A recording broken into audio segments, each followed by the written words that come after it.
Hi, so welcome to another short thought.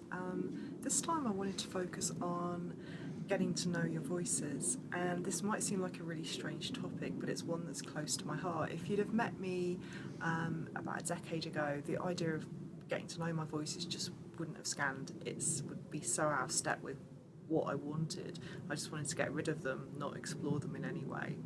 So why am I doing this? I think for two reasons. The first is the problem for me with the voices was that some of them felt like very big, omnipotent, omnipotent, kind of unknowable forces that had control over me in my life. And until I got to know them, it was very hard for me to challenge that and realise that there was some impact that I could have on those voices. Um, for the other kind of reason, I guess, is that within the Hearing Voices movement, we often think about how voices can have important messages to tell us about our lives, wherever these voices come from. And unless we can kind of get to know them a little bit, it's a little hard to untangle what that message might be. So, how did I start to get to know my voices? I guess initially I used things that were already out there. So check out the Maastricht interview, check out Ron Coleman and Mike Smith's Working with Voices Victim to Victor books, and some of Rufus May's work. All of these things have some kind of ways, interviews and structures for kind of questioning and getting to know your voices. But I think for me, what I found really helpful is more creative strategies. I think sometimes words aren't enough. So I'm going to share with you a few of the things that I've used in the hope that they'll be kind of like springboards for your own inspiration. There isn't one strategy that works for everybody, and hopefully we'll use this and create something completely different. So the first one is scrapbooking, making a book with pages for each of your voices.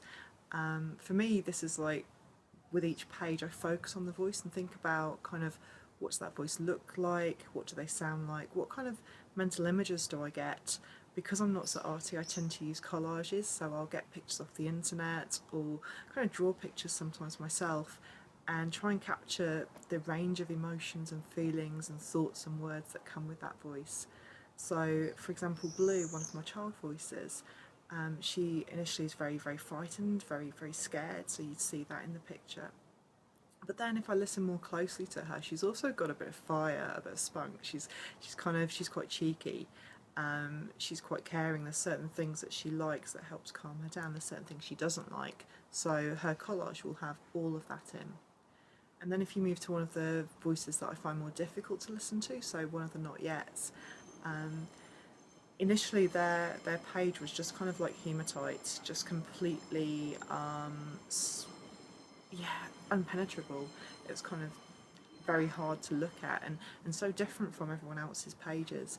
And that kind of got me thinking, and I think curiosity has been the most important thing in this process for me, because I was thinking, well, why is their page different to everybody else's? What's beneath that hematite? Is there anything more to these voices than just that kind of sheen? And yeah, that led me to the place of looking at Russian dolls.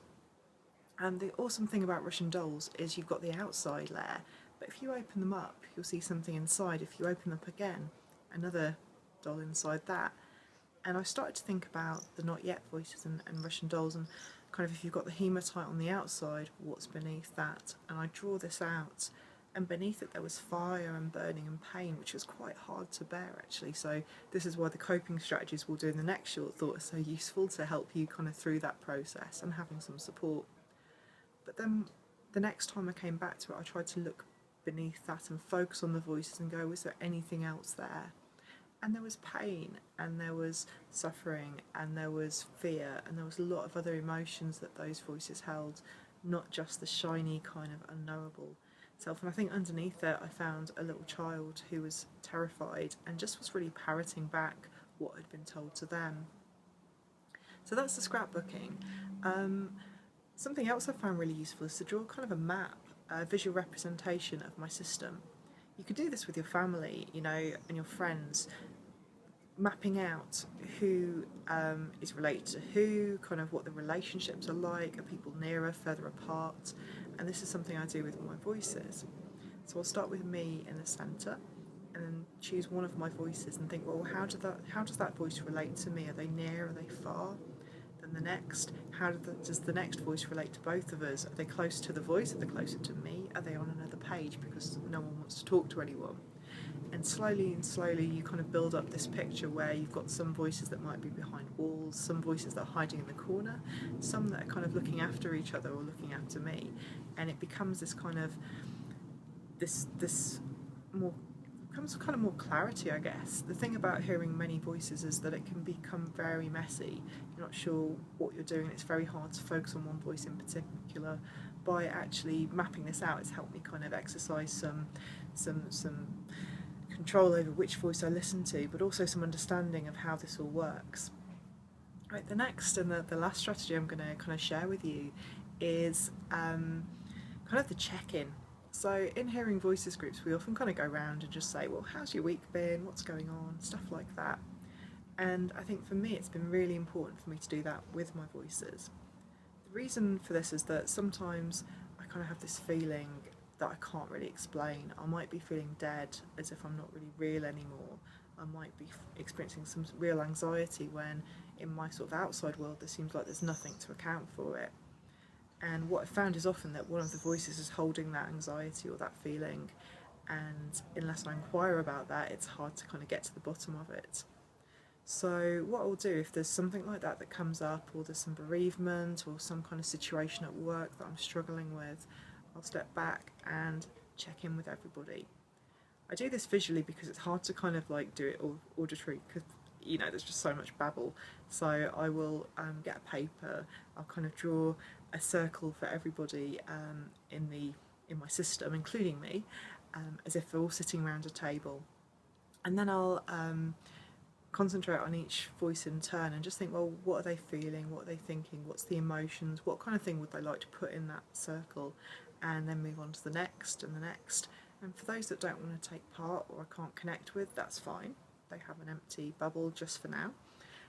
And then once the circle's complete, I'll just step back from it and look and just get an overview of where I'm at and where my voices are at.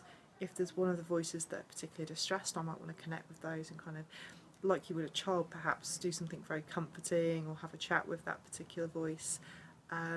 Or maybe talk with somebody that I trust about how I might deal with some of the things that have come out of the exercise. So these are just a few of the things. Obviously, if you're going to start to explore your voices, you might need some coping strategies and some ways of dealing with the distressing stuff that may come up. So yeah, it comes with a kind of a health warning, but I hope that some of this has been useful and it's maybe given you some ideas of where you might yourself go in order to get to know your voices in your way. Thanks very much for listening.